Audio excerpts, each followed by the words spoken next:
Hi, everyone. Patrick Fingston from theillinois.com here. Wanted to take a few minutes to talk more about redistricting. A lot has happened since the last time we shared a video with you here on our YouTube channel, and wanted to welcome Representative Tim Butler, a Republican from Springfield, who is the top Republican on the House Redistricting Committee. Interest of full disclosure, Representative Butler and I worked together on a political campaign for now Congressman Rodney Davis back in 2012. So we do have that prior relationship, but have known each other for a long time. Representative, welcome. Thanks for your time. I appreciate the opportunity. Thanks, Patrick. So I want to start, and let me just say that as of recording, we've invited leadership from the Senate Democrats and the House Democrats to do a video interview with us, and we haven't heard anything back. If that changes, we'll let you know. But I wanted to start with kind of the overall view of the Republican complaint about redistricting. Is it so much that Democrats are gerrymandering, or is it that they're gerrymandering and you aren't? Well, I think, Patrick, when you look at the history of drawing congressional and legislative maps, not just here in Illinois, but across the country, you've seen both political parties, approach it from how can they get the maximum amount of gain politically. And we've had that in Illinois when Republicans have controlled the process, and certainly we've seen it as the Democrats have controlled the process. And I think what we've been very consistent in is the fact that we need to get away from this as the model for drawing the maps. And we need to go to some other form of way to do it. We've proposed a commission previously. There's a constitutional amendment a few years ago. There was legislation that people like myself and Ryan Spain, Representative Spain, and Senator Barrickman have introduced to go to some sort of commission. But, I think what we've seen in the process this year is the fact that people want to be better engaged. The public wants to be better engaged. And what we have set up today really doesn't do a great job of listening to the public when it comes to drawing these maps. But I mean, to your question directly, if Republicans were in charge this year, had the majorities, I would hope that we would live up to our word and find it having another way to be able to draw this. But certainly, this is the most partisan thing I think that I will probably participate in my entire time in the General Assembly, because it's the most partisan of issues that we deal with. But let's say a Speaker Durkin or a Senate President McConkey, if those scenarios were reversed, came to you as what we would assume would be chair of the House Redistricting Committee if Republicans were in charge, and said, this is our map. It maximizes Republicans, it hurts Democrats, it gives us the opportunity to have the majority for the next 10 years. That didn't necessarily work out for Republicans in the 2000s. But would you say, yes, we're going to do it your way, or would you say, no, this should be done independently? Yeah, I think, in my opinion, we meaning the Republicans in the legislature, especially the House Republicans, have been consistent on this over the last several years. And hypothetically, if we were in the majority, could it be a different way of doing it? Sure. But I would hope that, again, that we would live up to our word and say this is the way to do it, because the precedent that we set this year on how we do the process will probably set the precedent moving forward, unfortunately, and what we've seen in the past. We've actually had a system in Illinois under our Constitution that has gone to a bipartisan commission in 4 of the 5 times that we've drawn the maps previously, and it sometimes it's worked. In 1970, 71, it actually worked the process with the 9th member, and they agreed on a map. Other times it left up to the flip of a coin or the draw of a hat, which probably isn't the best way to do it either. And I think those of us who are in these positions need to start really thinking hard about how we do this in another way. You're never going to get the partisanship out of it totally. There's no way. At the end of the day, there's going to be partisanship involved. But I do think the way that we draw our legislative boundaries on the national level and on the local level have played into the partisanship that we see across the country, and certainly manifesting itself in Congress right now. I think the way that we draw the maps does create a more polarized legislature, and I think those of us who are in these positions, we got to realize that and try to find an alternative to it. So last Friday, Democrats put out their congressional map, which has an expected 14-3 Democratic majority. If you look at the breakdowns, there are a couple of swingy districts in there, but they definitely lean Democrat. Joe Biden got around 65% in 2020 in Illinois. So theoretically, if you say 65% of the state's Republican or Democrat, pardon me, then that would be 11 of the 17 seats would be Democratic. Is it a power grab to you? Is it a marginalization of rural voters? What's your biggest beef, I suppose, with the Democratic congressional map, which we should say is their first proposal? They're expected to make a change before next week. Right. I think that the biggest issue for me has that the Democrats have made no bones about it, not just in Illinois, but nationally, that there's only a couple states where they control the entire process, and Illinois is one of them. And they know that to maintain Speaker Pelosi's majority in Washington, D.C., that they have to try very hard to maximize the number of Democrats they elect out of Illinois and New York specifically. And what that means, on the granular level, is districts that get drawn across the state of Illinois that divide communities for partisan political gain. And when you look at the proposed map that came out less than a week ago, I guess 6 days ago, when you look at that proposed map, you can see very easily that is drawn to have districts that are heavily favors the Democrats overall in the state of Illinois, to go to a 14-3 congressional delegation. It's not too long ago, certainly in my history working for Congress in the last couple decades, that we had a Republican majority in the congressional delegation. We had a more evenly split congressional delegation. But the last two times of drawing the maps, we've seen partisan gains by the Democrats because of the way that the maps are drawn. So I think that's the biggest issue with this map, is that the Democrats can talk all they want about transparency and respecting minority voting rights and all this stuff, which all of us, are concerned about. But when the rubber meets the road, the map that they've put out there, the draft map that they put out there, and I would assume the map that they will end up passing, is going to be a really partisanly gerrymandered map to try to elect more Democrats to protect Nancy Pelosi. So political gerrymandering, based on, even though you're not technically allowed to use partisan data, anyone who's looked at election results in the last 10 years know what area of the state is trending where.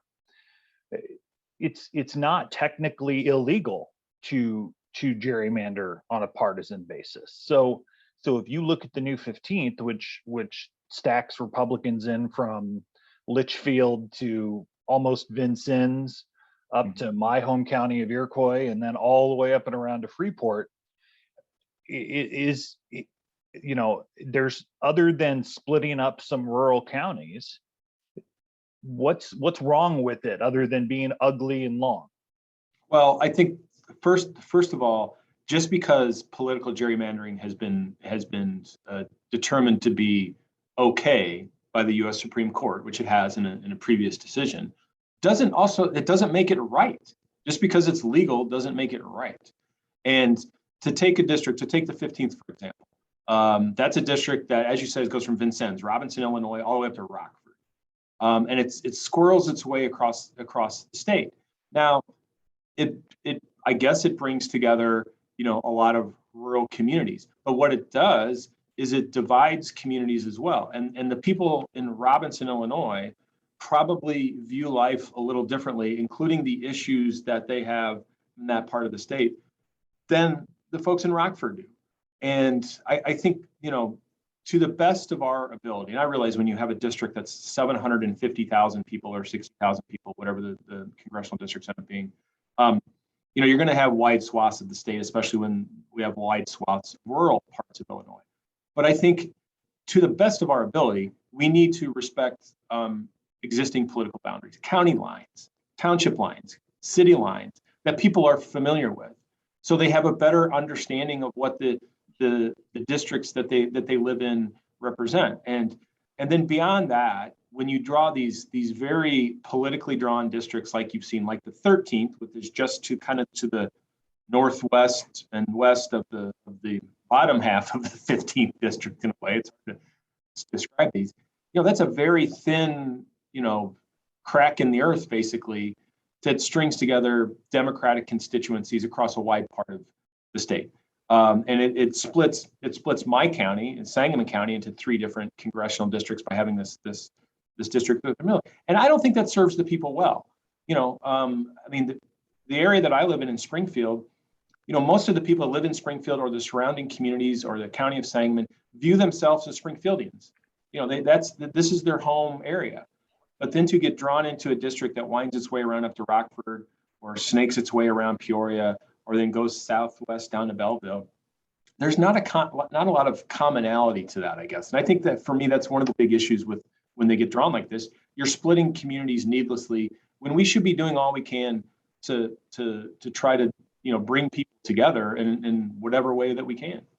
2 Republicans were seemingly specifically targeted in that first map, with Congressman Davis, who of course we worked for, that moved from the 13th to the 15th, and the 13th became a more Democratic seat, or possible seat, going from Belleville and O'Fallon and even Dupo in southern St. Clair County, all the way up to Champaign-Urbana. Adam Kinzinger's district was picked apart, and he was moved into a marginally Democratic district. Is it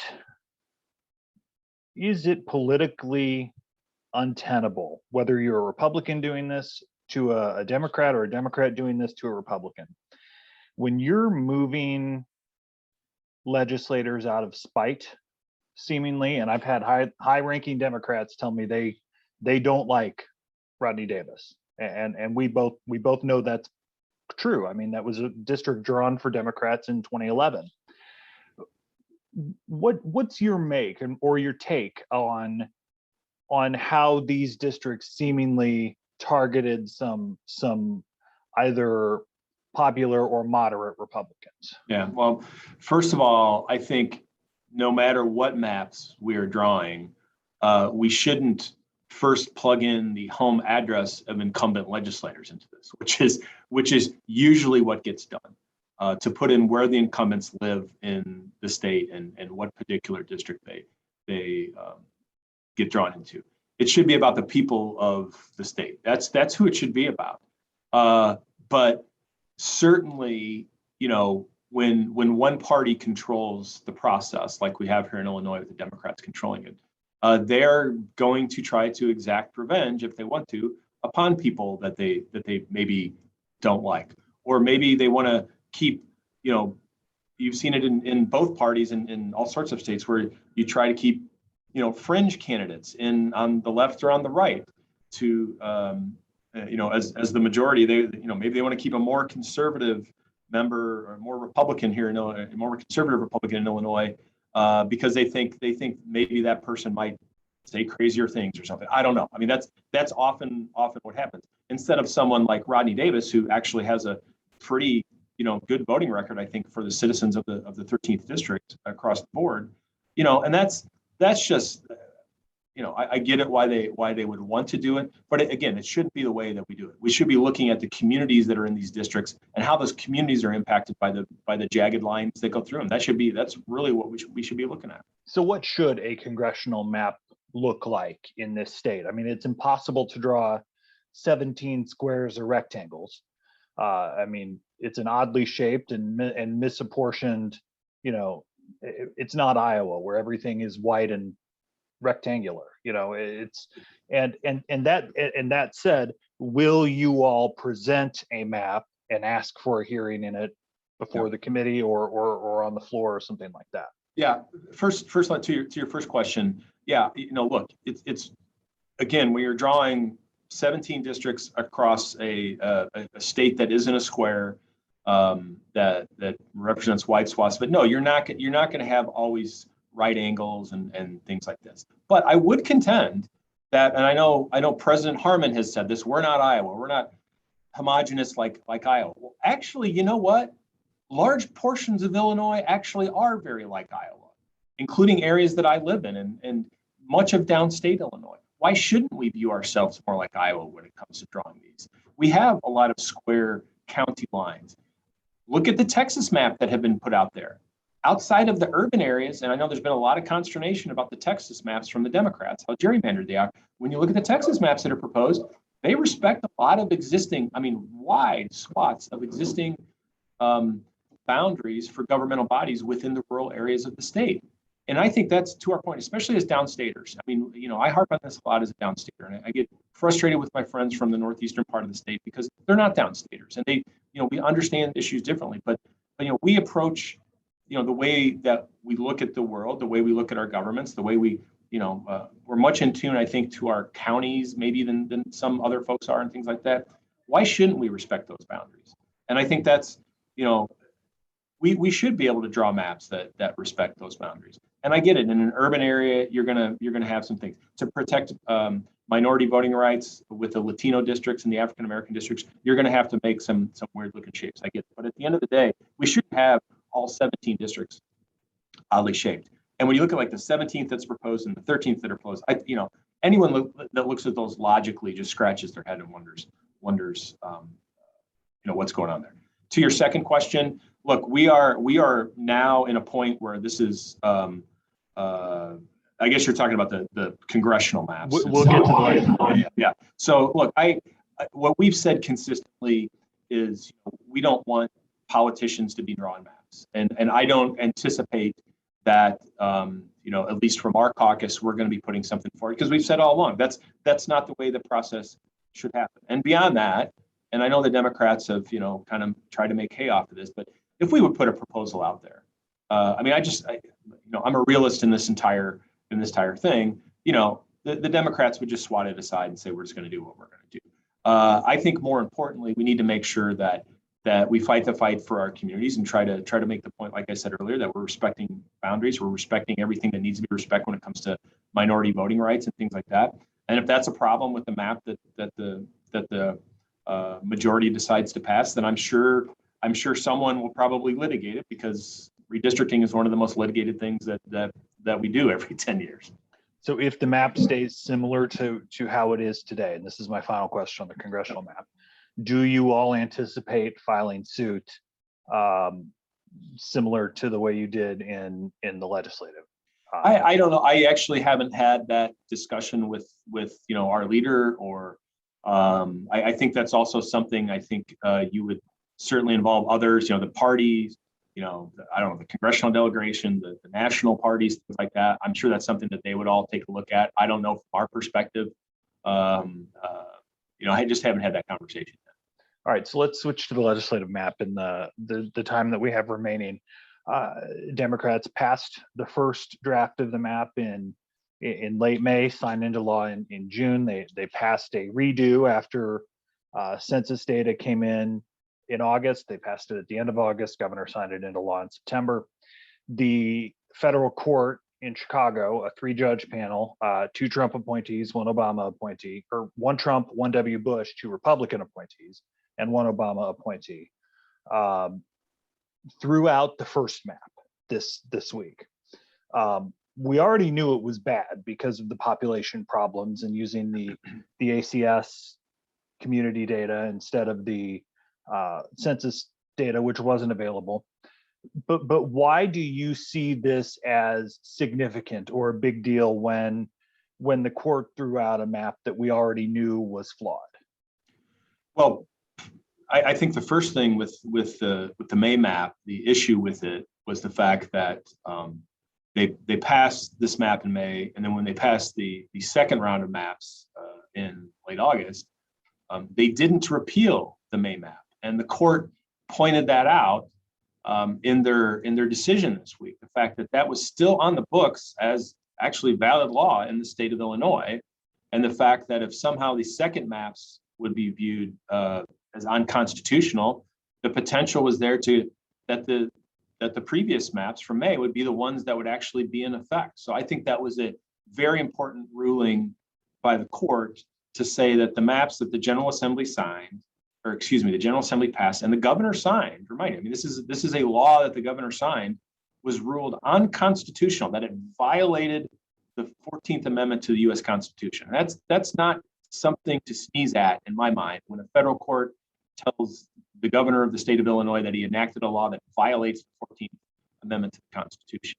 It also sets I think the groundwork for the amended complaints on the second maps. And they're continuing some of the same complaints, second maps, the filings that the House and Senate Republicans have done, along with the Mexican-American Legal Defense and Education Fund, about the fact that there aren't as many Latino districts in these maps as there probably should be, given the reflective of the population in the state of Illinois.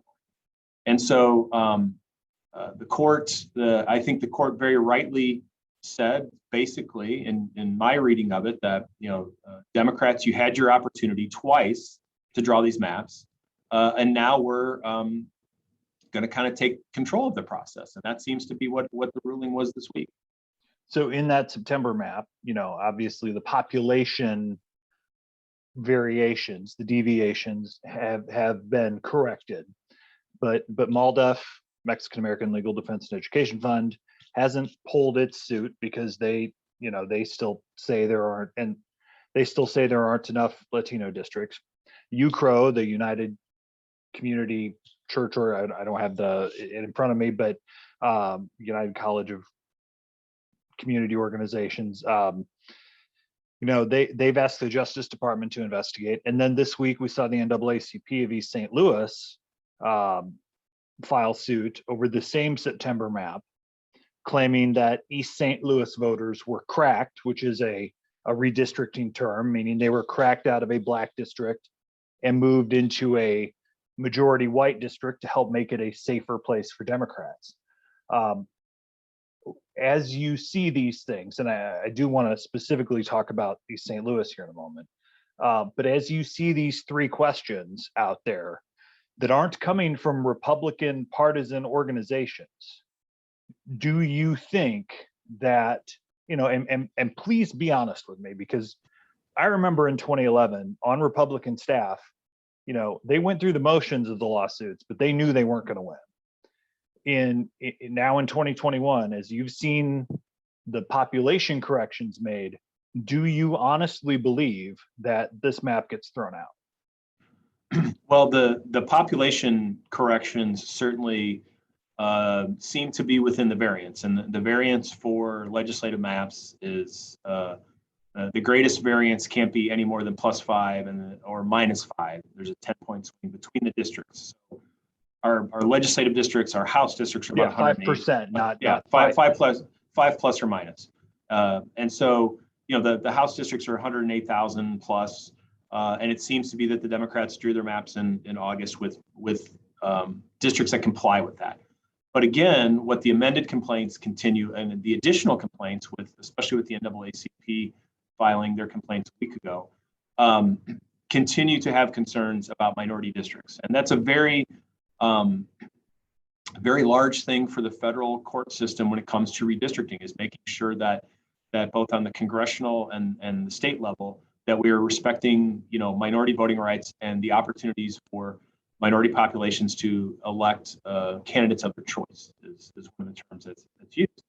And so, to be honest with you, I don't know where this is going to go. What I do know is what the court has told us this week, and that is that they ruled one map unconstitutional, and they told the Democrats, you had your second bite at the apple, and now we're going to have the plaintiffs, and they stated this in their before the August maps, they implored the majority to work with the plaintiffs. That's what they said. Work with the Republicans, work with Moldoff to try to craft the map. Democrats did not do that. The court made note of that this week in their decision. And so now what the court has said is, look, we're going to have the plaintiffs submit something. I don't know what that is going to be. I have no idea sitting here today what exactly that is going to be. But and then I guess the court is going to, then it's going to be up to the court. That's kind of what they've said. So I don't know exactly what the court's going to do, but certainly I think the plaintiffs in this case, both the Republican caucuses in Moldoff, I think reading what I'm reading, stand on fairly good ground of they've got a case here that the courts are seriously looking at, and we'll see what the decision's going to be here. If there was a loss in that decision for you, it was the fact that Republicans wanted that independent commission kicked into effect by the court, and they chose not to do that. Are we getting a representative map, a fair map, if we're just piecemealing something together through the courts, or if a judge just says we're going to draw it how we want, which has happened in many congressional districts around the country over the years? Is that fair or representative in the long term if it's just put in the hands of a partisanly appointed judge, or are we just back to square one? Well, I think number one problem is, redistricting is always going to be litigated. I mean, it's just a fact of the matter because it's such an important process.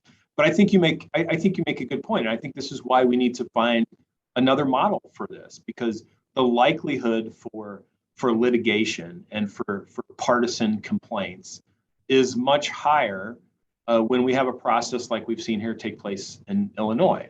And if we go to a format that is some sort of commission or some sort of Iowa actually does a hybrid model where it's a commission plus the legislature has to approve it. And actually the legislature just voted down in Iowa the maps that came through for the legislative maps, and so they got to go back to square one and start over again. So I mean, there's other models to use, and no, it shouldn't be the courts, in my opinion, that draw the maps. This is something we should work through the legislative process to be able to do it, or short of having a legislative process do it. And like I said, I think the logical thing to do is have the legislative process put into place a system that takes us out of the legislator's hands, drawing it like we've seen in other states. So, but the fact of the matter is, we're at where we are at today. The Democrats had multiple opportunities in Illinois to do this in a different manner. They decided not to.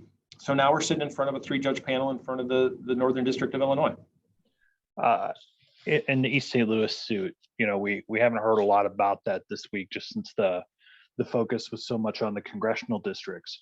What was your take on that? Because I found it very puzzling that Democrats would split 2 Democratic seats that way, especially one that has been so specifically African American focused, dating back to Wyvetter Young, and obviously Jay Hoffman is down there. LaToya Greenwood is now in Democratic leadership. We've always said that it's going to be hard for Democrats to keep those 4 or 5 House districts down there Democrat, just the way that Madison and St. Clair counties, especially outside of those very urban areas, have changed. So what was your reaction to that? And obviously you know the precinct data a little bit better than I do as you've looked at these things. So what's your take, and why is it important? Well, I think this in particular with the Metro East districts gets to the point that several of the advocates who testified at our hearings on the maps talked about, and that's the fact that we need better reasoning, we need better explanation as to why the Democrats chose to draw the lines that they did. I don't know why the Democrats chose to put Representative Greenwood in a district that takes her out of some of her territory and put some of her territory into Representative Hoffman's district. Representative Hoffman is a member of leadership as well. He's on the redistricting committee. I have no idea what those conversations were, but certainly it's interesting to see when you look at the map, and for anyone who knows Metro East, to see that the district that Representative Greenwood got drawn into, which goes from the Mississippi River all the way east and curls around Representative Hoffman's district and takes in a place like Lebanon, which is a suburban, even an exurban almost community of St. Louis, and white. It makes you wonder why it was done. And Patrick, I can't tell you why, but it certainly is an interesting development. And obviously the NAACP thought of enough of it to add their voices to the, probably to the existing lawsuits that we have going on today with these maps. Yeah, I think the expectation is that'll get folded into. Yeah, I think, they filed it with the Northern District corollary to the other two, the plaintiffs. And I would not be surprised, I guess, to see that folded into the larger case. This probably should have been my first question, but it'll be my last, and I appreciate the time. I've been my mission here as we've started this newsletter, this website, this YouTube page, etc. More than a year ago, was to help people understand what's going on and why it matters to them. I think it's clear that people kind of have their eyes glaze over at redistricting, and there's definitely the ongoing, they're all politicians and they're all going to screw us anyway mentality among, whether you're Republican voters in a blue state or Democrat voters in a red state, that there's just a general acceptance and frustration and tune out. Why does this matter to people? Yeah, I think it matters, number one, because the way that the lines are drawn determines who your voice is in a legislative body.